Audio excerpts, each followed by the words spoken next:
This is a larger Johnny house or recall pen for quail.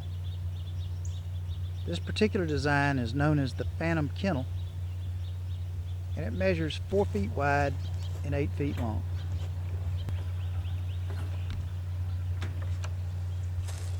This is a recall area of a Phantom Kennel.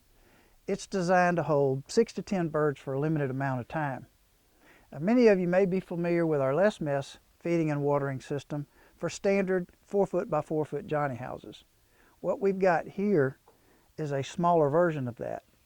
We call it the little less mess. This is the water tube for the little less mess. It holds about 2 gallons of water and has a nipple delivery system. This design prevents evaporation and algae growth in hot weather. It also prevents damage during freezing weather. This is the little less mess feed tube. It holds about 2 gallons of feed. We have our proprietary ports on this end, which allows you to feed commercial feed, grain, or a mixture of both out of the same feeder. It also prevents the birds from being able to just scratch out and waste feed.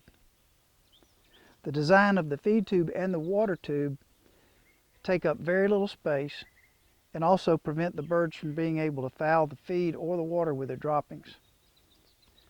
This could be used as well in a small pigeon coop or a small recall pen. Adjoining the recall portion of the Phantom Kennel is the main area. It'll hold up to 50 quail, and we have 2 ways you can feed and water the birds in this situation. One is the Phantom Kennel 2 package, and with that we have the mini ports feeder, which has the same proprietary ports as our less mess and little less mess. It has a vacuum formed bottom. The advantage is it'll hold 25 pounds of feed. You can feed commercial feed or grain out of it, and you have the same benefits as the birds cannot waste or scratch the feed out or defecate in the feed. The birds are watered with 2 of our less mess tubes. Each one holds 3 gallons of water. This gives you the benefit of the algae-free and evaporation-free way to water these birds. The Phantom Kennel 2 package allows you to water and feed up to 50 birds for at least 2 weeks between servicing.